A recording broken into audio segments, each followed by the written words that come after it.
অনেকদিন পরে তোমাদের মাঝে আবারও নতুন একটা ব্লগ নিয়ে চলে আসলাম। এই দিনটাতে অনেক এক্সাইটেড ছিলাম আমি, আর অনেক অপেক্ষার মাঝে দিনটা যাচ্ছিল আমার। কেন এত এক্সাইটেড ছিলাম আর কার জন্য অপেক্ষা করতেছিলাম সবকিছু থাকবে আজকের ব্লগে। সো হ্যালো এভরিওয়ান, আসসালামু আলাইকুম। আশা করি সবাই অনেক ভালো আছো।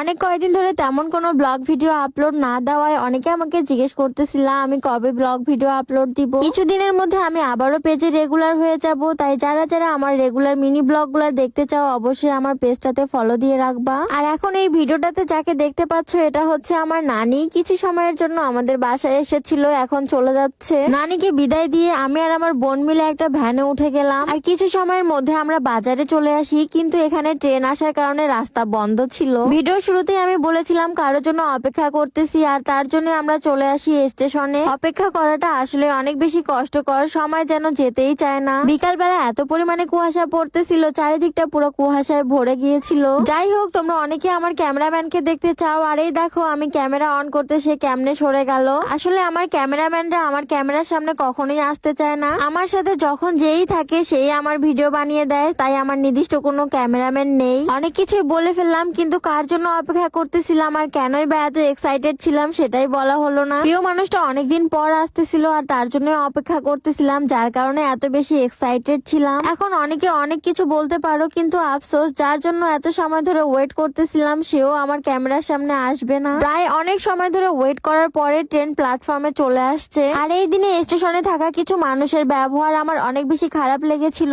তারপরে ওখান থেকে চলে যাই একটা ফুলের দোকানে। এখানে আসে কিছু ফুল কিনতেছিলাম ফাল্গুনের লুক দেওয়ার জন্য। যাই হোক, আজকের ভিডিওটা এই পর্যন্তই। সবাই ভালো থাকবা, সুস্থ থাকবা। আল্লাহ হাফেজ।